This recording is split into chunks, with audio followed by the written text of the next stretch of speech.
Hey, folks, thanks for tuning in to the BAMF podcast on this Cinco de Mayo Sunday. I'm your host, Mike Lafferty, and here is our contractually obligated intro music. I swear it's here somewhere. Hang on.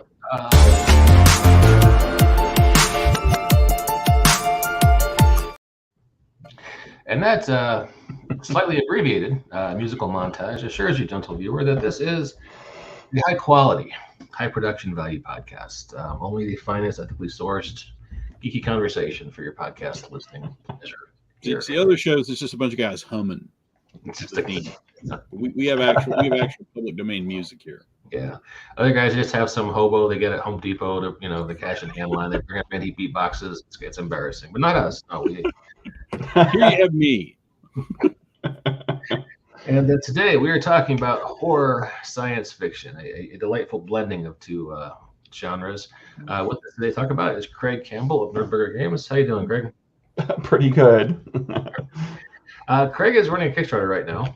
For anyone watching, right below Craig, you will notice a little banner that says tinyurl.com/hypersleep-term. That's for Craig's newest project, Hypersleep Terminated, which is, coincidentally, a horror science project.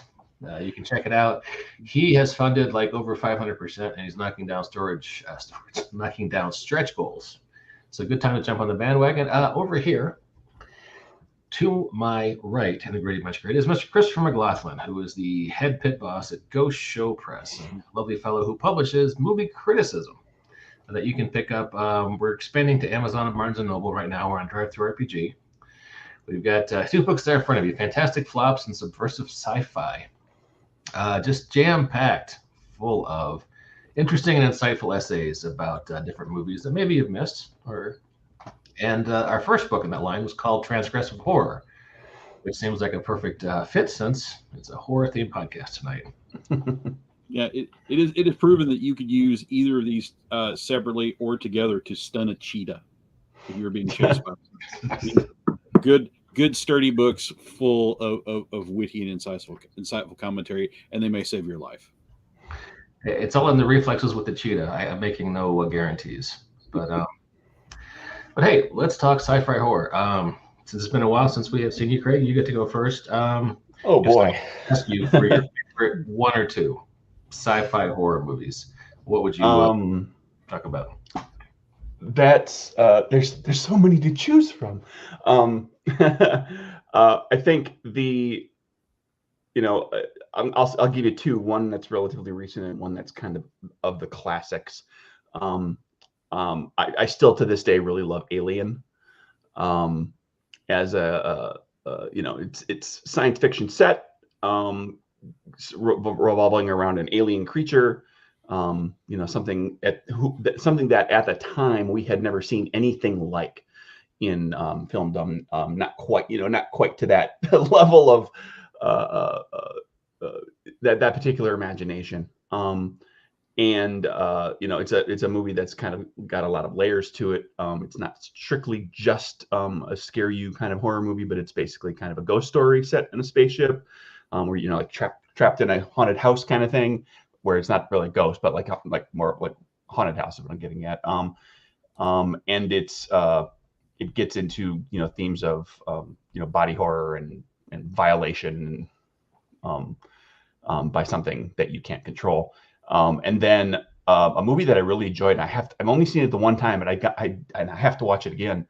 That I really did enjoy from the last few years is Color Out of Color Out of Space, which is an H.P. Lovecraft translation, starring Nicolas Cage, actually, but not in one of his more Nicolas Cagey kind of roles of late. And it's very much body horror, but it has a science fiction, like something came from space, and it's this weird thing that we can't completely comprehend, and it's really out there, because it's the suggestion in the movie and in the story is that it's a color. It's just this color that doesn't exist anywhere else. It's so bizarre and strange, and it messes with your mind and messes with reality, and it does all these crazy things. So those are my two, like off the top of my head, but I could talk about all sorts of ones. I'm wanting to see that the Nicolas Cage movie you mentioned. Cage is doing an interesting thing in this late part of his career. He's got I mean, he still makes movies that are very much Nicolas Cage, but then like Mandy and The Color Out of Space and a few others. Like it's interesting. It's almost like he's paying the bills with the cheesy stuff. Then he still sneaks in a passion project here and there. Chris, what do you think about that? I'm sure you have opinions about Mr. Cage. Well, I was very, very blessed. I got to see Color Out of Space on a big screen. It was like the second to last movie that I saw in a theater before COVID shut everything down, and it was great. I went with a couple of like real like stone Lovecraft fans, like Hal Mangold, who actually publishes books on Lovecraft and stuff like that. And I'm probably the least Lovecraft person that ever worked in the role playing game industry, but I really enjoyed it for what it was. But it's like a month after I saw it and really enjoyed it, those horrible stories about director and writer Richard Stanley came out, and I hate to cancel anybody, but it's like I can't rewatch it without thinking about the stories of him beating his girlfriend into unconsciousness and putting her in the hospital. And the ick will have to go away before I can go back to it. But when I saw it, not knowing what I know now, I did thoroughly enjoy it. It was a great night out with the movies. Nice, and nice. I appreciate Alien for what it is, but I could accept any praise for it except original, because I'm old enough to remember that they basically stole the plot lock, stock, and barrel from It the Terror from Beyond Space. Now they do a way better job with that same plot, but it's having grown up with It the Terror from Beyond Space and being 10 years old and watching Alien and going, this is It the Terror from Beyond Space with way better special effects and less 1950s condescension toward women. But I will accept all praise for it other than it being original. I saw a funny thing a while back. Someone had taken Them and Aliens and side by side various shots. And I'm like, well, I had no idea. Of course, I last saw Them when I was like 7, watching it, late one night on Channel 4. But there were an awful lot borrowed, even just scene construction. It was kind of interesting stuff. Well, steal from the best, right? Steal from the best giant ant movies that you can find. So, Chris, what would you talk about as your top 2 or 3 sci-fi horror films? Well, normally I'm bad at predicting things because I'm in public education and I'm a book publisher. Clearly, I can't ever see the future coming. But I got to thinking about it, and it hit me that, like, despite the fact that we tend to think of them as separate genres, it just seems like science fiction kind of defaults to trying to scare the hell out of you, because technically you can do optimistic science fiction. I mean, as long as you're talking about the future, you're doing science fiction, but it's like nobody likes positive science fiction. I try to think of something science fiction that wasn't designed to scare the hell out of you. And all I could think of was stuff like H.G. Wells' Things to Come, which is just so incredibly doofy and was doofy back in the 1930s when it came out. So it's that says so much about us, about a species. It's like we can't possibly, even if somebody presents a positive future to us, we can't accept it. We can't embrace it. It just seems silly to us. But out of all the films that are still clearly science fiction, that still I think unnerving is, I gotta speak up for the first 2 versions of Invasion of the Body Snatchers, because those are still creepy AF. Both, and to have such significantly different takes on basically the same material, about how both Don Siegel and Philip Kaufman tapped into the things of their different eras that original Jack Finney story homed in on. I just think that is so well done. So both of them. That's interesting. You say people don't like optimistic science fiction? Can you think of like something that's recognizable science fiction that's optimistic and people embraced it? Oh, well, you know what I want to say, right? What you want to say? Star Trek? Star Trek may be the closest thing we have to an exception, but the thing about it is people that aren't intimately wrapped up into it, assume that Star Trek is and always has been this big franchise thing, and it's not. It was these incredibly modestly budgeted TV shows, these little one act morality plays that turned into some successful films, as long as they remember they were mid budgeted films. It's done okay, for itself. But I mean, if you look at the actual box office numbers of the Trek films, none of them except for the J.J. Abrams abortion that he came up with have ever done like blockbuster numbers. It's like Star Trek. You can't get big numbers out of Star Trek unless you turn it into brainless J.J. Abrams shit. If you do it straight and pure, you're going to have a mid-level success.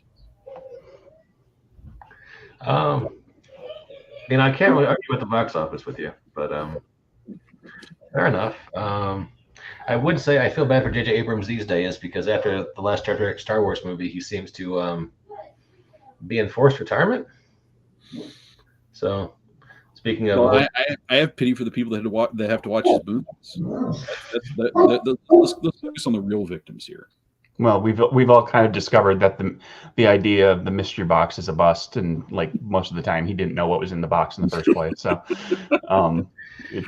yeah, that sums up my thoughts on that very well. As the descendant of grifting hillbilly carny folk, I represent trying to which shell is it under? I recognize that. So, what do we think about Event Horizon? Because that always pops into my head as like, oh, hey, Jacob jumps in saying Abrams is a middling storyteller at best. That's why they don't let him make any more movies right now, Jacob. He's, like I said, he's basically in forced retirement. I think he might be doing script doctoring or something. Jacob is this incredibly talented big teddy bear of a guy, and he's always so positive and supportive. When you can actually find something that Jacob will actually throw a little shade at, it's like you've screwed up. And I love Jacob like few human beings. And there you go. Stamp of approval there for Event Horizon. Yeah, I mean, I could not do better than a recommendation from Jacob there. Yeah, I think it's pretty solid. But again, it falls into McGee's, like it's intended to scare the bejesus out of you. We're getting away a little bit from the horror thing.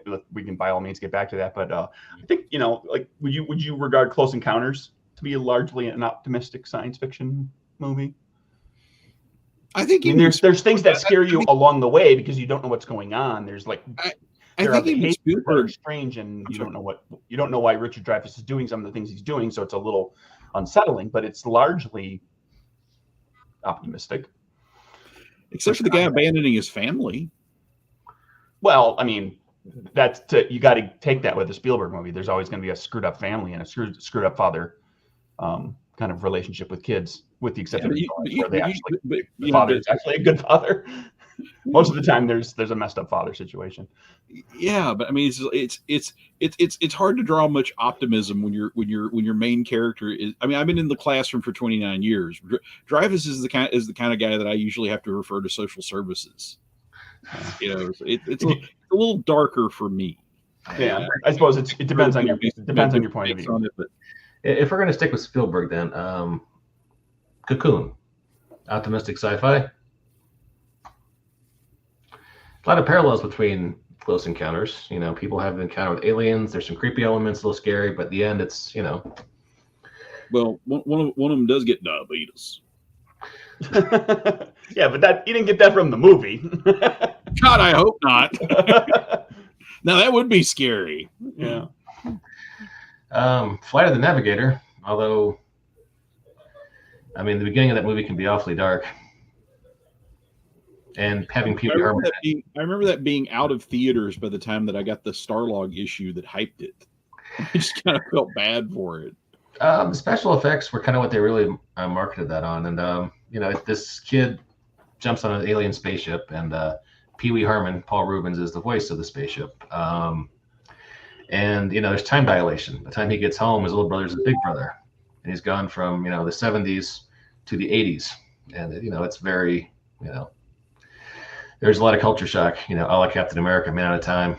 But I don't know. If we haven't seen, I guess we can talk about that. But all right, so we've got Alien. We have picked up Aliens. Chris, you had Body Snatchers, and I brought in Event Horizon because that pops in my head as a classic sci-fi horror.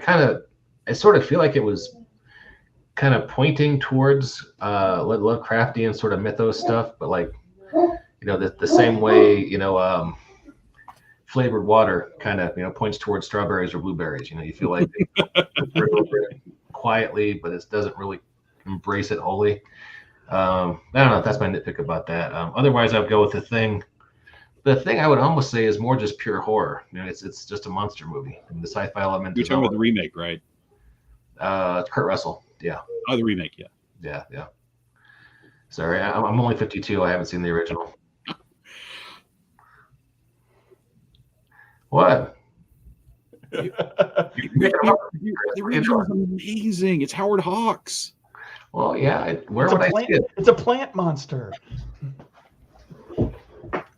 Fair enough. I think I read something. Is this accurate? I think I read something at some point that The Thing, the original Howard Hawks, was not necessarily unique, but it was noteworthy for the time in that so many movies of the era were made very much like stage plays, where you had framed it with, you had characters and everybody kind of had their space in the frame, and they talked one at a time. Whereas like in The Thing, there's characters, there's jammed, the shots are jammed full of characters, and they're talking over each other, and it was intended at the time to be like make things unsettling by like this is a mode of filmmaking that the viewer is not used to. We're used to hearing this person talks, then this person responds.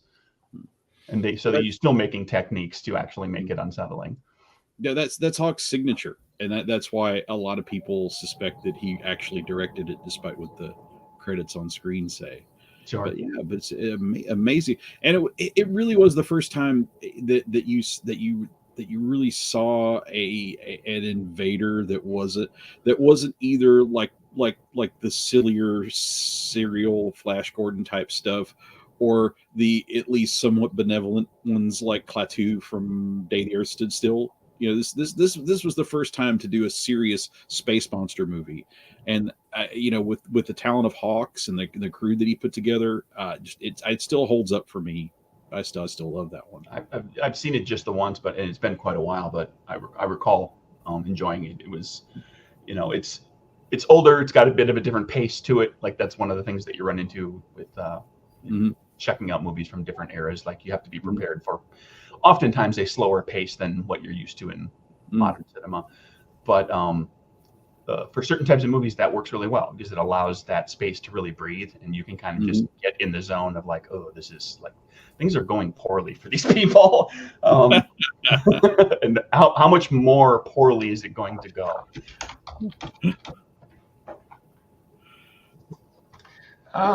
Yeah, cool. I think Jacob has a good point about Annihilation, and right with that, I would probably put on The Quiet Place, which once again, sci-fi theme, but more of a straight up horror movie. Jacob, you could have just been a co-host. You just want to jump on. Life Force is pretty underrated I always remember that movie just because they had pictures of it in Starlog in 1981, and that well, if you've seen the movie, I guess you know what I'm inferring here. But yes, the space vampire movie. Life Force has my favorite chase sequence in it because it involves a person running through a door and then running down a corridor, and then he goes through a door and then he runs down a corridor, and then he goes through a door and then he runs down a corridor, and then he goes through a door and then he runs down a corridor. So kind of an MC Escher. Yeah, it's. I'm sure it's not that long of a sequence, but it feels really long because it's literally just a person constantly running through doors and down corridors. And it doesn't have the excitement of Scooby-Doo running down corridors and through doors, because at least that they showed you the monster when that was happening. And Jacob is correct in his comment here about Matilda May. Jacob, you really should be a co-host. Let me know. I'll send you the link, man. You can jump on. Part of me wanted to be a smartass and say that, Passengers from 2017 with Chris Pratt, it's kind of on theme for your game, Hypersleep Terminated, because that movie is literally about hypersleep being terminated. But also, if you frame it in a little different way, you're a lady hoping to go to this planet. You got your whole life planned out ahead of you, and then some himbo, breaks into your hypersleep pod because he's lonely. that could be framed as a very terrifying movie, but they play it as a romantic thriller. But they hit on the aspects of her being really upset with him for a time, but it's like a speed bump on the way to the rest of the story. Mhm. That could have been one of those movies that just changes lanes completely right in the middle of the movie. It could have been one movie for 45 minutes and a completely different movie for 45 minutes. I do enjoy those. what do you have? They do that a lot with horror movies. Like Psycho does that. It becomes a completely different movie halfway through. From Dusk Till Dawn starts out as one type of movie, becomes a completely different movie. Takes a hard left turn, yeah. Chris, I saw you grab a book. I sense you're wanting to share something, so put you on the later. If you're going to talk about Passengers, I have to give major credit to my indispensable editor, writer, Spike Jones, who wrote about it in Subversive Sci-Fi and came up with the "In Space, No One Can Hear You Give Consent," which I think is just a great title. So, yeah. I have a very low tolerance for the word problematic these days, but Spike did a great job of explaining why sometimes it's totally justified. You guys remember the Anne Hathaway movie Colossal, where she's a secret kaiju? You guys didn't watch this movie, did you? Okay. No. Well, God, this is crazy because Melissa F. Olson wrote about Colossal in the exact same book, and the whole take of her essay is how like a month after it came out, nobody remembered that film existed. that's literally the thesis of her essay. I fall into that realm. I don't believe I've ever heard of this. I have no memory of it. It really shouldn't have been made as a Hollywood blockbuster with Anne Hathaway and whoever the actor who played Ted Lasso's real name is. But they did. But it's a lot more like an experimental play. You see at a college theater with like 50 seats. This girl moves back to her hometown, starts up a relationship with this guy she thinks is really nice, and finds out that when she goes to this certain playground at a certain time of night when she's really drunk, she becomes a kaiju. She just moves around, but the next morning she watches the news, and this kaiju in South Korea is rampaging the same way she was through the streets of Seoul. It's a deeply strange idea. It really should have been made into a blockbuster, but it was. But just a lot of the tension of that came from the guy she met back home wasn't that great of a guy, and I guess it wasn't really a horror movie, so it's off subject. And Jacob, my virtual co-host, has a comment. Let's go to him. Jacob, save me. The Hidden, very underrated this is my Jacob voice. The Hidden, very underrated sci-fi horror, though it may just be considered regular sci-fi. It shares qualities of the TV show Something Is Out There. I'm not familiar with The Hidden. Are you guys? I saw it on VHS. I need a nap. The name sounds vaguely familiar, but then again, so does there are many horror movies that are the something. With a word that makes you go, Yeah, the killer alien can hop bodies. So, there's a Star Trek sci-fi horror movie, First Contact, and it's sort of this weird mix of you've got the optimistic Star Trek stuff where it's Zane Cochran building the first warp engine to connect with the Vulcans.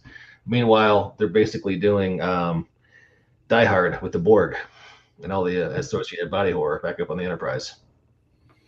Well, I when I got my ass fired off a podcast for suggesting things like this, but to me, the thing about that I was always talking about First Contact is it's the most Deep Space Nine thing that Next Gen ever did, and it's like if you sit down and break down the plot, you kind of wonder why this wasn't one for the Deep Space Nine cast, because they did a whole other episode where Picard basically buries all his Borg trauma, but it comes back for this film because they need it, when that would have made so much more sense for Cisco.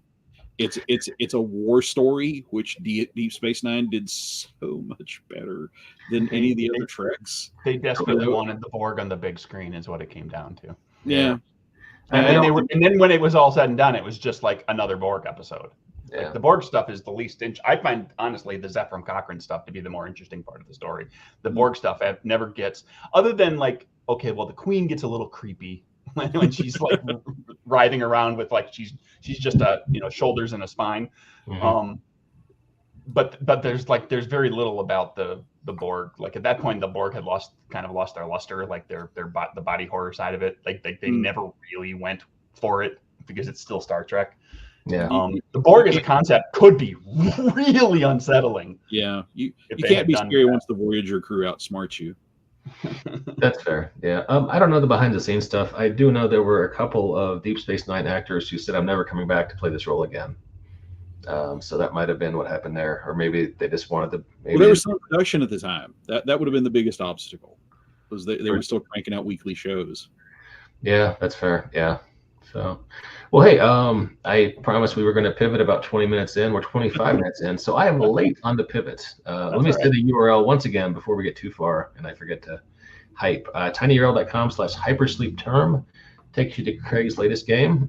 Craig makes good games. I've got several of them on my shelf behind me back here. I like a lot of his stuff. Let's talk about the Kickstarter, Craig. Sure. Yeah, Hypersleep Terminated is a GM-less, kind of relatively short play, essentially zero prep. Assuming you know the rules, it is a zero prep game where you're all portraying characters in a like a kind of big sci-fi space disaster movie, and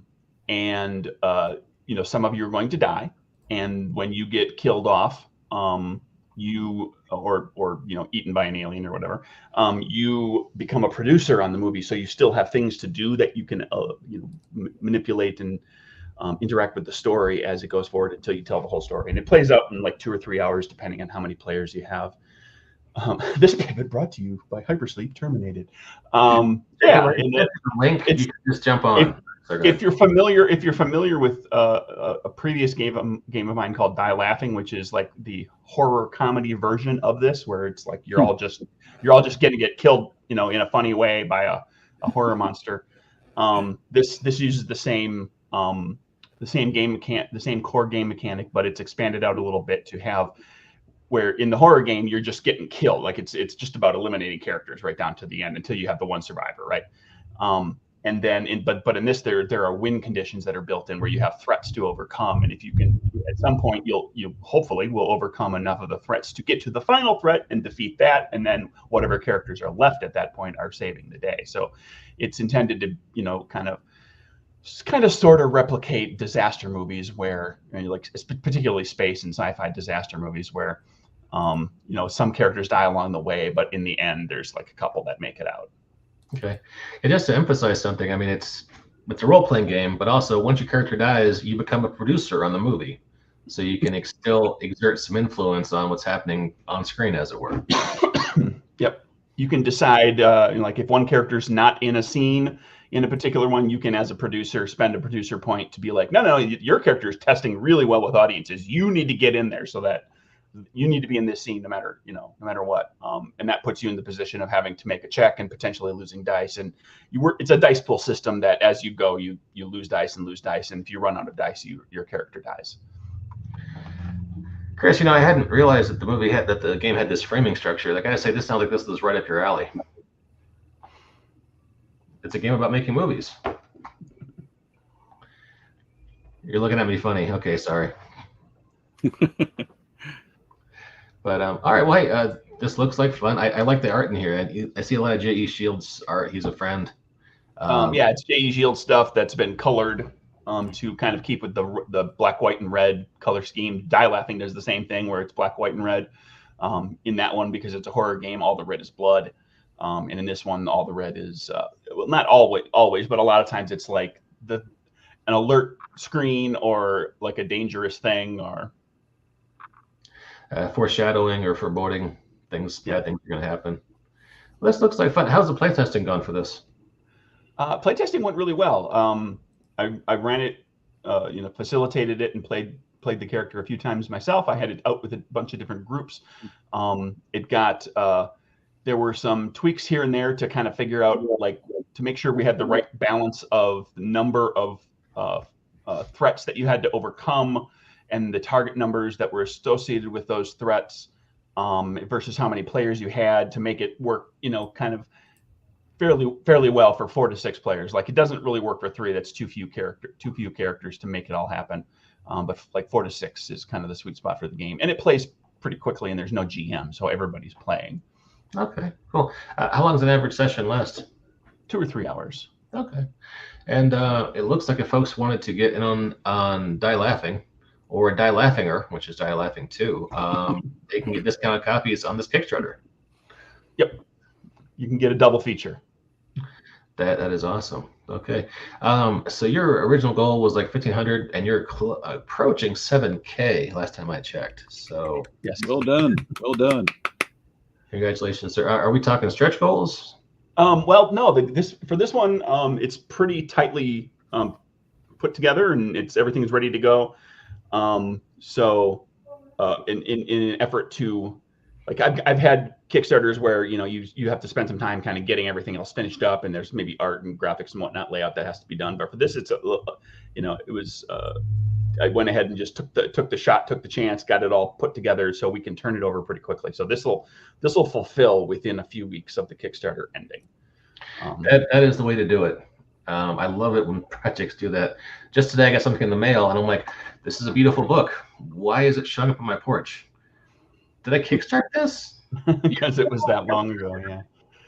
So I like it when they show up soon thereafter. So because I'm a 52-year-old man with a feeble memory, so I like it when it shows up quickly. So, well, this is awesome. Craig, I've been very happy for your success for the last few years. Things have been going really well for NerdBurger Games. So glad to see this continue that pattern. What's next for you guys?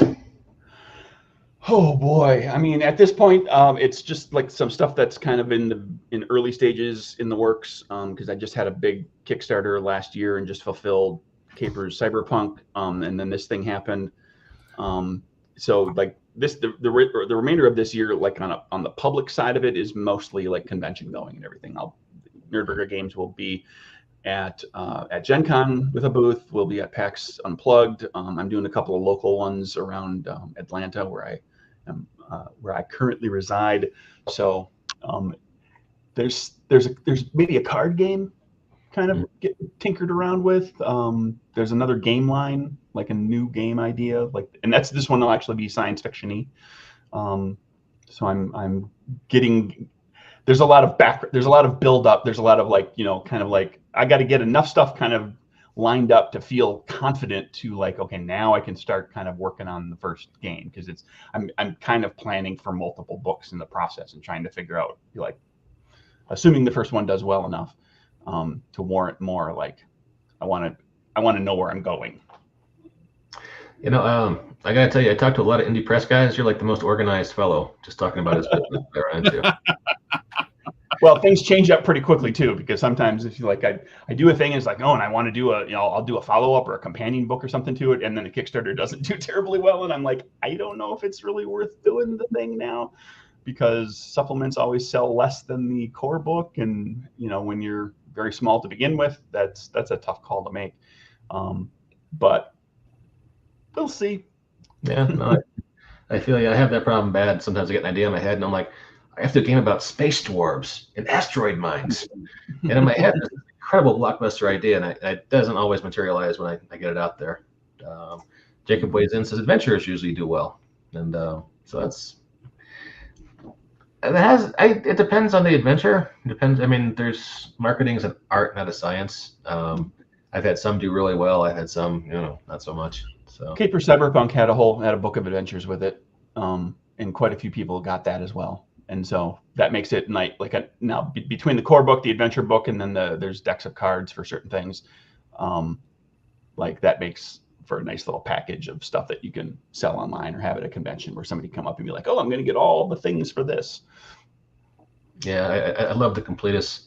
Every once in a while, someone drops in and buys everything from a certain game line on my drive-through store, and I'm like, "Oh, well, it's not my mom, so thank you, kind stranger."